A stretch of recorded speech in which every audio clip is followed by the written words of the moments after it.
We are a little over a month away from the Paramount era beginning in the UFC, meaning all fights will be broadcasted on Paramount Plus through CBS. And today I'm going to be making three pay-per-view cards. I'm not calling them numbered events. It takes too long to say. I'm making three pay-per-views to kick off that Paramount era for January, February, and March. So without further ado, we'll jump straight into it. Jumping straight into UFC 324, in the main card opener, we have Josh Emmett versus Gene Silva. This is a sick matchup. Guaranteed fireworks in this matchup. Both these guys are big, heavy hitters. Josh Emmett, he is known, especially by the casual fans, as being a powerhouse guy who can put you out with one shot. So I think this will get a lot of people tuned into the main card opener. And you also have Gene Silva, who I think is still a really good prospect. He was looking really good against Diego Lopez before he got finished in round 2. So I think he's going to be a guy that the UFC is going to try and rebuild. I don't think they're going to immediately look to sacrifice him to a prospect down the rankings. I think they're going to try and build Gene Silva back up. I think this is a very approachable matchup for him. Josh Emmett at this stage in his career is very beatable. So I think this is a great matchup for Gene Silva to go out there and get a highlight reel win. And for Josh Emmett, I think he'll be chomping at the bit to get this matchup because I'd think it's a miracle if he gets a ranked matchup, period. So if he gets the chance to fight someone in the rankings at all, I think he'll take it quickly. So yeah, book this fight for the main card opener of UFC 324. Moving on to the second fight on the card, Sean Strickland versus Anthony Hernandez. This is a great fight. This is a sick style matchup at middleweight. You know, you got a pressure grappler versus a pressure striker. So this would be a fun fight. And also, Sean Strickland, he's been claiming that he's the guy that has the recipe to beat Hamza Chimaev. I think Anthony Hernandez serves as a good test to see if he can handle a really elite grappler, someone who has great top control, who has the ability to find submissions, who also has just relentless cardio too. So, which is something Chimaev doesn't have. So if Sean Strickland's able to withstand that, it'd be very impressive. So, yeah, book this matchup. I think Sean Strickland's been calling for it for a while. He's wanted Fluffy Hernandez as like that test to see if he's ready for Hamza Chimaev because he thinks he is.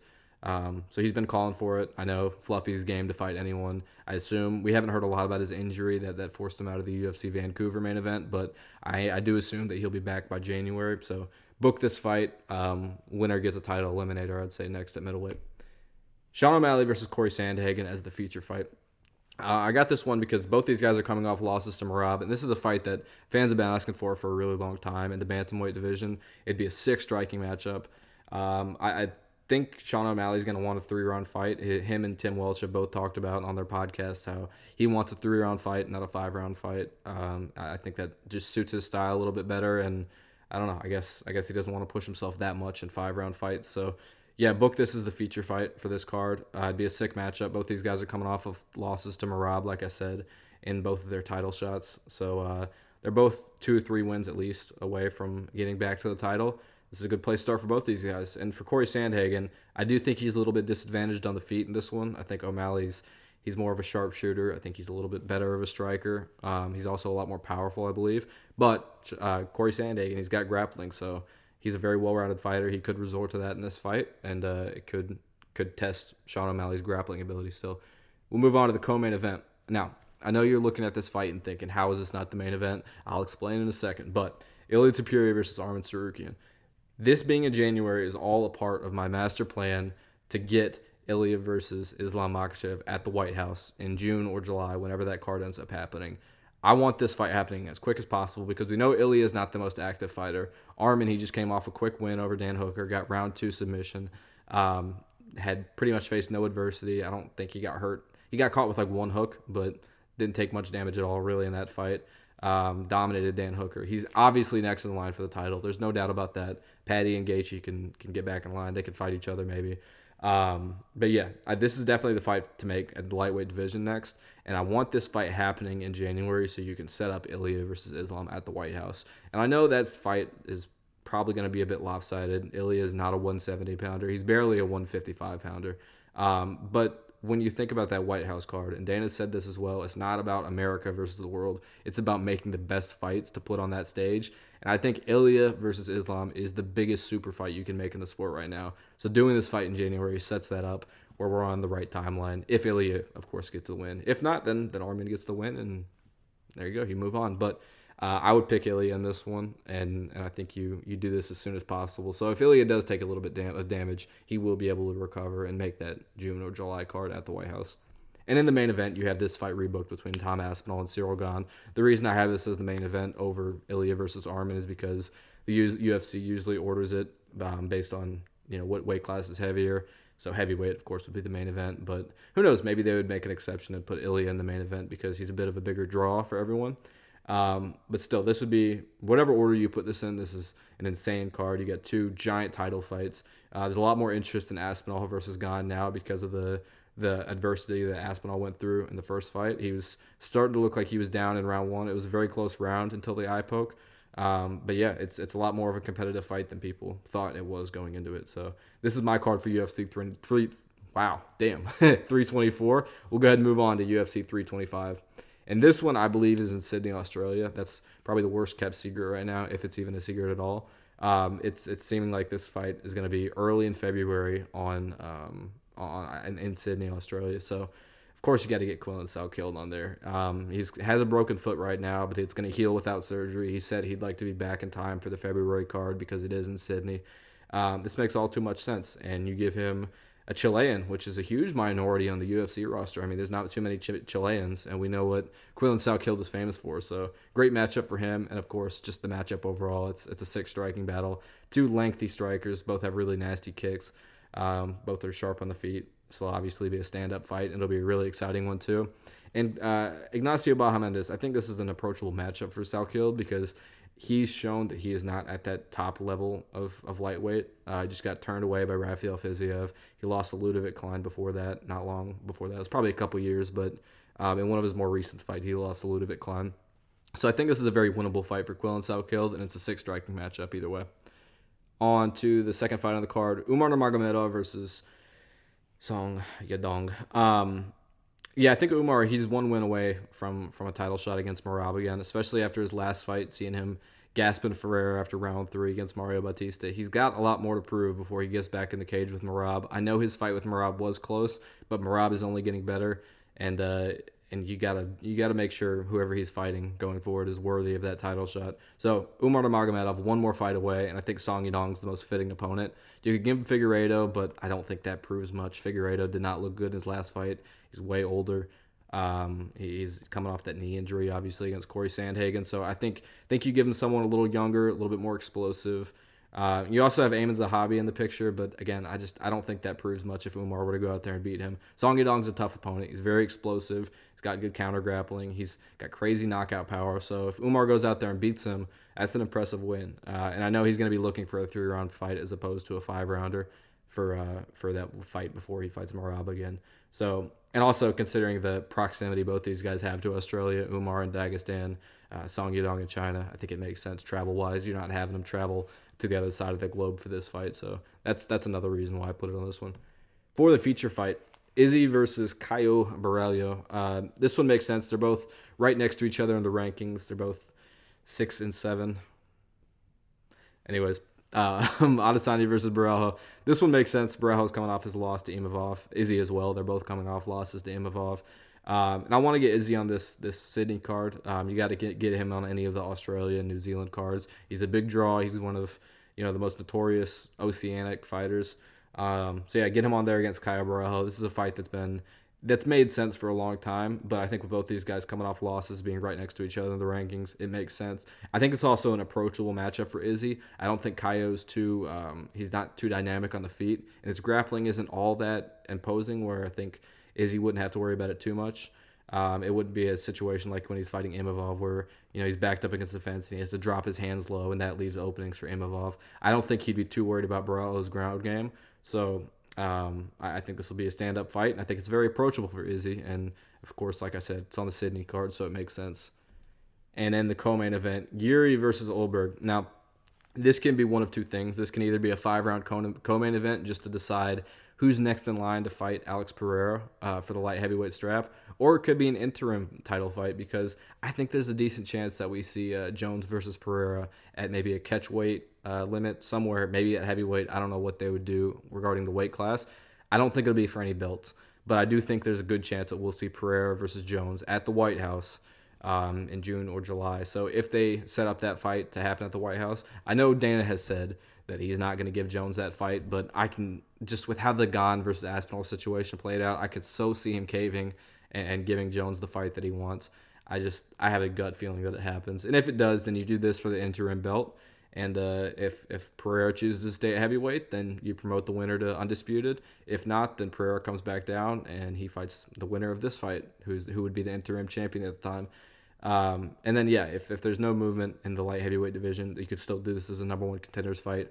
5 rounds to decide who's fighting Alex next, either way. We'll move on to the main event. Volk versus Evloev. I would be stunned if Volkanovski's not on this card. It's really just a question of who he'll be fighting. And I think Evloev is the right opponent for him. I know he's been out for a really long time, but I think he has the best resume amongst the featherweight contenders. I don't think the Diego Lopez matchup makes any sense. The rematch isn't worth happening. We're less than a year removed from that, so I don't think it would be a whole lot of a different outcome. And it doesn't do anything for Volk's legacy, beating the same guy back to back at the end of his career. Lerone Murphy is another guy who could be in the conversations, but I don't think Aaron Pico is that impressive of a win. I didn't rate him coming into the UFC, and I still don't. And that showed in his fight with Lerone Murphy. He got knocked out cold in round 1. So I think Evloev, he's got the best resume amongst the contenders. The inactivity does concern me a little bit, but the main reason I want this fight is because it gives Volk a chance to get revenge on the Dagestani coalition. I'm not going full guru right here. I'm not going to go on a huge Dagestani rant or anything like that, but I think getting an undefeated Dagestani guy on his record to end his career would be huge for his resume, would be huge for his legacy, and I think that's the fight that Volk wants. I also think it's a very good style matchup for him. His counter grappling is elite, and he's obviously going up against a guy who's not as good on the feet and is not as doesn't have quite the frame advantage over him that Islam Makhachev did. So this is a very winnable matchup for Volk, and it'd be huge for his legacy to end his career, because I do think there's a good chance that his next fight is his last. I mean, he was already talking about retirement after the Diego Lopez fight, so I think this could be the end of the line for Volk in his UFC career. So have him go out getting a win over an undefeated Dagestani guy. I think that's huge for his legacy. We'll move on to UFC 326, and opening up that card, I have Yair Rodriguez versus Steve Garcia. Yair, he does have a hand injury right now, I believe, but he should be ready to go for March, which is when this card will be. And I'm glad that the talks about any chance of there being a Yair title shot against Volk are well in the past right now. That's not going to happen, thank goodness, because that would have been the most ridiculous, undeserved title shot in a long time. So he's going to be fighting down the rankings, I think. He's coming off a win over Pitbull, which not that impressive. Pitbull didn't look too good. He also didn't look too great in his last fight against Dan Ige, albeit he won, but still not the most impressive stuff. So Yair's got a lot of work to do before he gets back to the belt, and I think him taking on the up-and-coming Steve Garcia makes a lot of sense right now. This fight will also be sick. Sick striking matchup. Yair, obviously, with the crazy kicks, fast hands. Steve Garcia with the relentlessness and the devastating power. This would be an awesome matchup. Could go either way.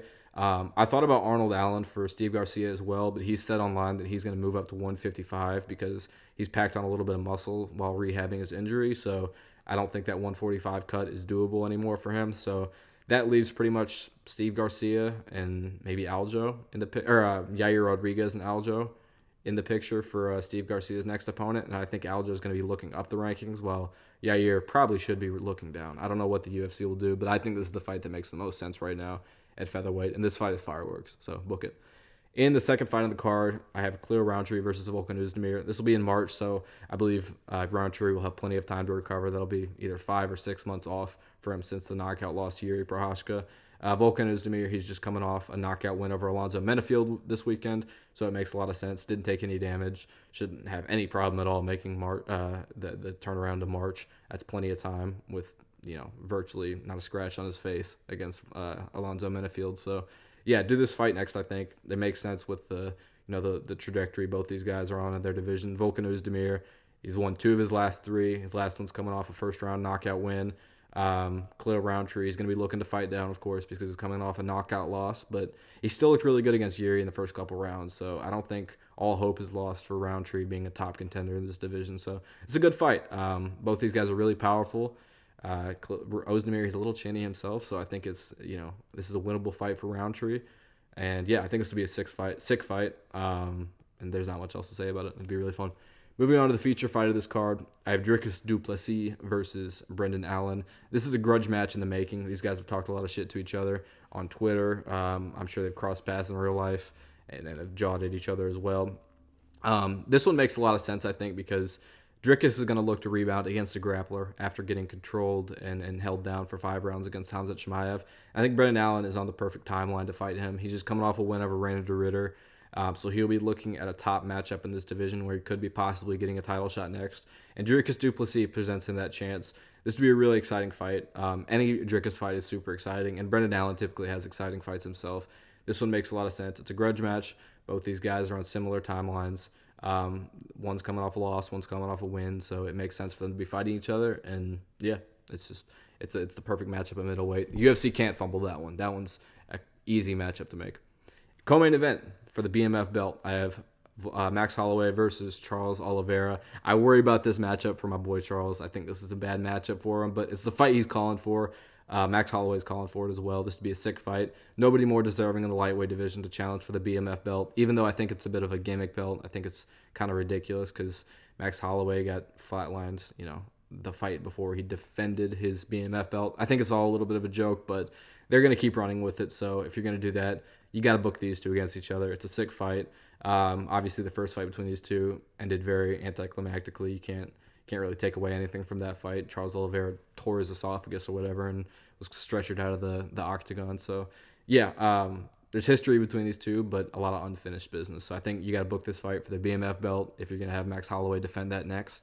And yeah, I guess if Holloway wins, he just beat Dustin Poirier, so I would say he's probably one win away from fighting Ilia again for a second time. And he was looking really good against Ilia in that 145-pound fight. So I think with that, less of a weight cut for him, who knows? Who knows how that fight would go at 155. And then for Charles, this is the fight that's a big money fight for him. It's going to be a long climb back to the top for him. So this would be a good matchup for him to get his way back up the rankings and look for a fight or two before he fights for the title again. I don't know if he's ever going to get back to that top of the mountain, but this is a sick money fight and it's a lot of legacy on the line, so it makes sense for both guys. And moving on to the main event, I know it's a chick fight. I know people are gonna moan about that a little bit, but this is as good of a women's fight as you can make. Kayla Harrison versus Amanda Nunes. Just an incredible fight. I mean, you got Kayla Harrison, probably the most physically imposing women's fighter of all time, versus Amanda Nunes, the GOAT of women's MMA, coming back to challenge her former teammate in Kayla Harrison. This fight's been in the making for a long time. They could do this on UFC 324, I've heard, but nothing's set in stone yet, so there's a lot of moving pieces. I would put this on UFC 326. I think this can headline a card with a strong undercard. And of course, this fight night, as you can see, or this pay-per-view here, obviously has a strong undercard with Holloway, Oliveira, du Plessis, Allen, and all those other fights. So, yeah, I think this card is strong enough where a women's MMA fight can headline it, and this is probably the biggest legacy matchup in women's MMA history for both these women. And it's just a sick fight. It's a sick fight, and I think it's capable of headlining any card. So, yeah, that's all I got for you guys today. That's the first 3 cards of the UFC Paramount era. I think they got to start off with a bang. And, yeah, that's all I got for you guys. Thank you so much for tuning in, and I'll see you in the next one.